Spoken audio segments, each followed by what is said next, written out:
wabarakatuh. Pada kesempatan ujian praktek kali ini, saya akan melakukan tindakan perawatan luka. Itu seperti apa? Meskipun alatnya kurang memadai, mohon dimaafkan. Yang pertama, kita melakukan inform konsen terlebih dahulu dengan menanyakan kesetujuan pasien apakah dia ingin melakukan perawatan luka atau tidak. Assalamualaikum Ibu. Waalaikumsalam.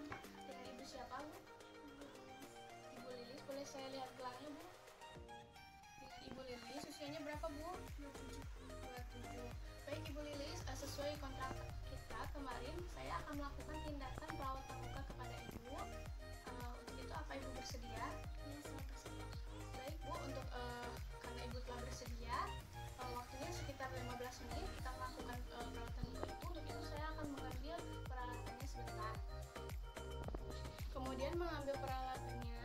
Baik, untuk itu kita melakukan cuci tangan terlebih dahulu dengan mencucikan tangan. Setelah itu, sebelum itu usahakan perhiasan seperti cincin dan lainnya tidak digunakan. Setelah itu kita menggunakan antiseptik dengan teknik 7 langkah.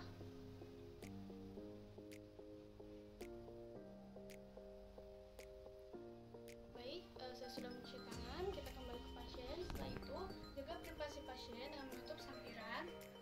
Setelah menutup sampiran, selanjutnya perlak beralas, kemudian nirbekan atau bengkok sebanyak 2 biji, kemudian ada handscoon bersih dan handscoon steril, kemudian ada plester yang sudah digunting dan ada spet, ada juga larutan NaCl atau salin dan gel atau salep untuk lukanya.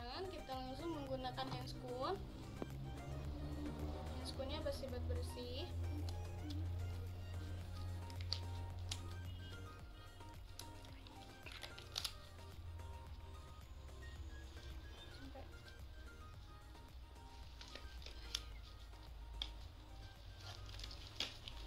Setelah menggunakan handscoon, kita kemudian meletakkan perlak beralas kepada pasien.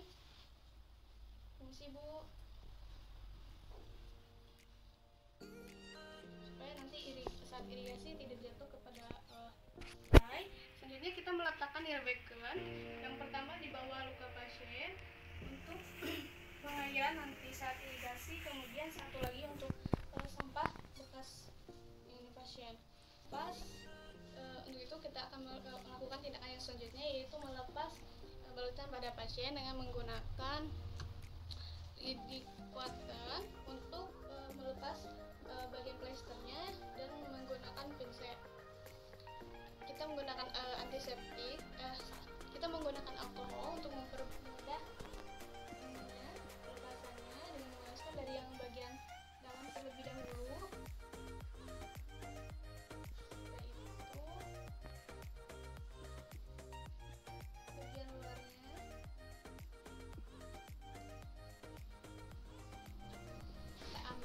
Kemudian kita taruh di nirbekan untuk sampah. Setelah itu kita akan menginspeksi terlebih dahulu keadaan luka pasien, apakah ada pembekakan, pus atau nanah dan sebagainya. Kita lihat, inspeksi, kemudian kita akan membersihkan luka pasien dengan menggunakan pinset chirurgis yang bergerigi dan kasar.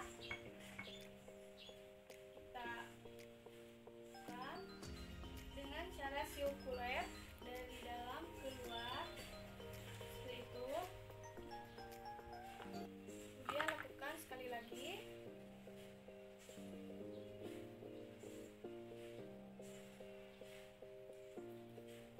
Setelah itu kita akan melakukan irigasi luka dengan menggunakan spet, yang dimana spet sudah berisi cairan alkohol atau nama salin. Kemudian kita irigasi.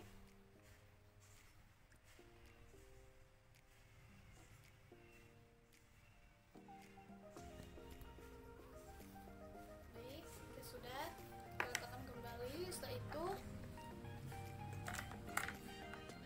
setelah luka dibersihkan, selanjutnya kita akan membersihkan luka dengan menggunakan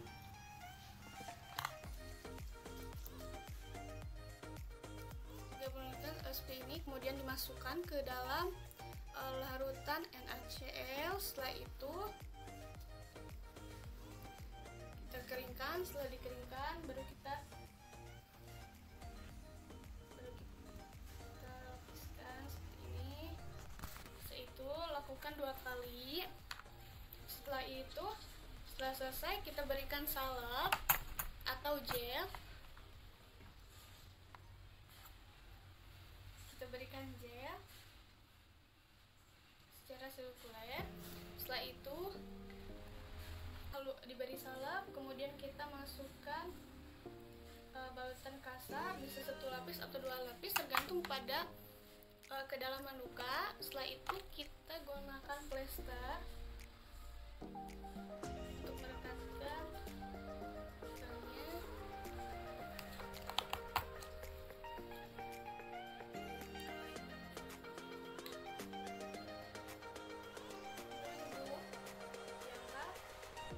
Setelah itu kita angkat tadi,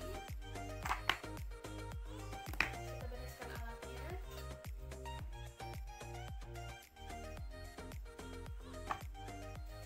Bukan spoon.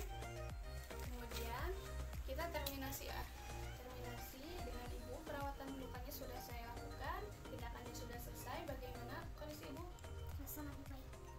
Baik ibu, kalau begitu bila ada sesuatu ibu bisa menekan bel yang ada di samping. Saya izin terlebih dahulu. Terima kasih ibu atas kerjasamanya. Wassalamualaikum warahmatullahi wabarakatuh. Waalaikumsalam. Baik, tindakan perawatan luka merupakan tindakan yang dilakukan pada pasien baik dalam kondisi luka bakar, luka insisi, dan luka sebagainya. Perawatan luka ini dilakukan untuk memenang pasien, kemudian membuang jaringan nekrotik atau jaringan yang sudah mati kepada pasien, dan sebagainya.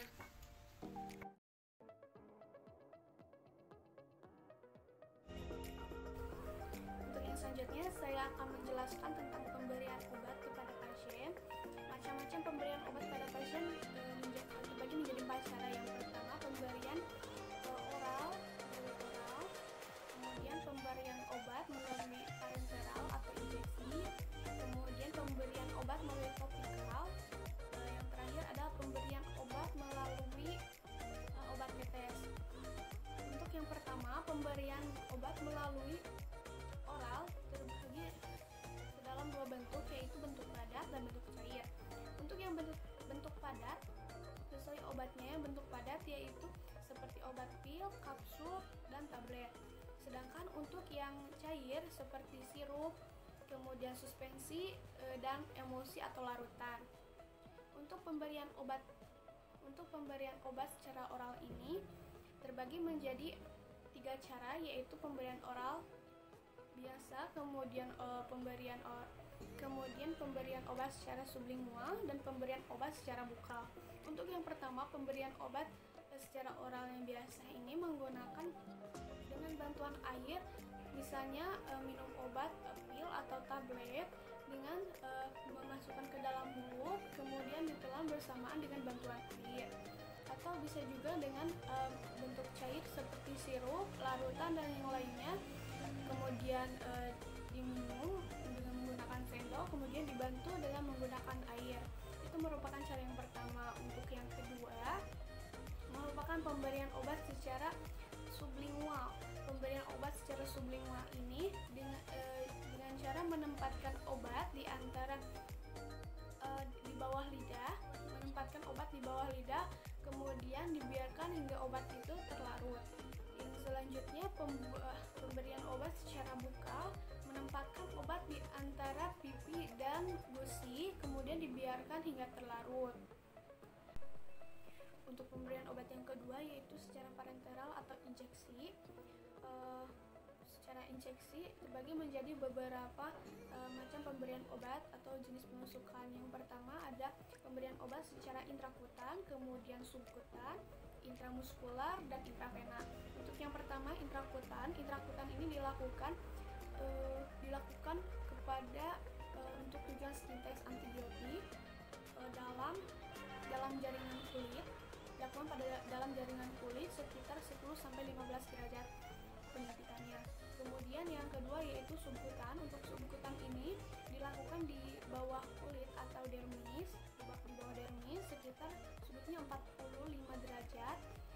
Sudutnya 45 derajat dan dilakukan pada bagian paha, lengan, kemudian perut. Untuk yang selanjutnya ada pemberian obat secara intramuskular. Untuk intramuskular ini dengan sudut 90 derajat biasanya dilakukan pada daerah yang berlemak atau berotot biasanya di lengan, kemudian di paha atau di bokong. Dan yang terakhir yaitu intravena. Intravena ini penyuntikan pada daerah pembuluh darah atau pembuluh darah baring atau vena, dilakukan di lengan kemudian di berbalik vena. Obat secara topikal ini biasanya digunakan pada bagian luar seperti bentuknya seperti salep, krim, gel, dan lain-lain. Cara penggunaannya bisa dengan mengambil salep tersebut kemudian dioleskan kepada daerah kulit bagian luar. Ada yang ada di massage atau dipijat-pijat terlebih dahulu, ada juga yang langsung dioleskan saja hingga mengering. Kemudian yang terakhir ada obat tetes. Obat tetes ini biasa dilakukan pada obat tetes hidung, obat tetes mata, dan obat tetes telinga. Untuk obat tetes mata seperti biasa bisa dilakukan oleh banyak orang dengan membuka mata, kemudian dengan membuka mata dengan kedua jari. Setelah itu masukkan obatnya ke mata. Kemudian untuk tetes hidung lakukan yang sama dengan posisi pasien yang terlentang,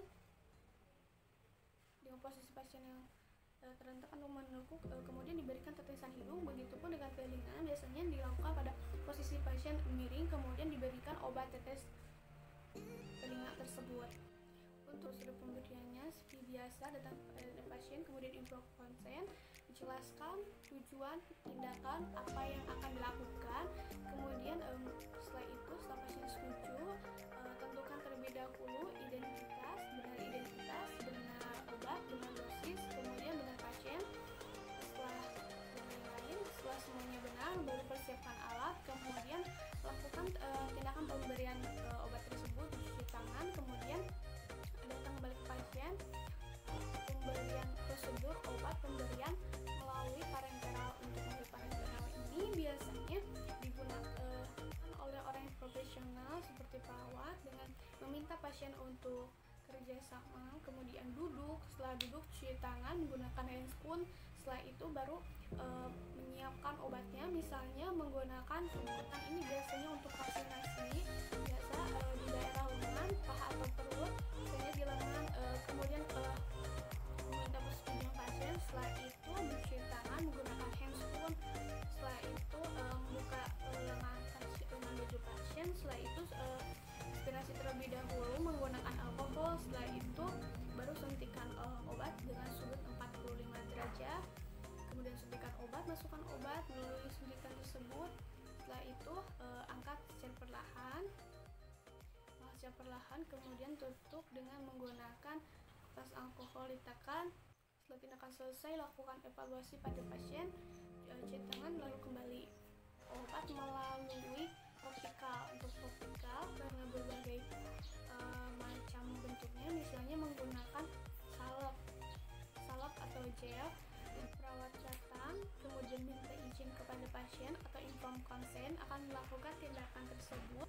Setelah pasien setuju, baru kemudian membawa peralatannya. Setelah membawa peralatannya, menyiapkan alat. Setelah menyiapkan alat, kemudian oleskan krim atau salep tersebut pada lengan perawat, kemudian diusapkan atau diratakan pada daerah bagian luar yang memiliki luka tersebut atau pada daerah yang akan diobati menggunakan salep atau krim tersebut. Diratakan. Setelah selesai, kemudian kembali ke ruangan. Untuk yang selanjutnya, prosedur pemberian tetes. Baik tetes mata. Untuk pemberian tetes mata itu perawat datang meminta izin benar pasien, benar dosis, benar obat. Kemudian perawat akan melakukan tindakan yang pertama dengan membuka kelopak mata pasien. Kemudian meneteskan obat mata tersebut kepada pasien 1-2 kepala biasanya, kemudian lakukan yang kiri dan yang kanan. Begitu pula pada yang hidung. Baik, cukupkan sekian.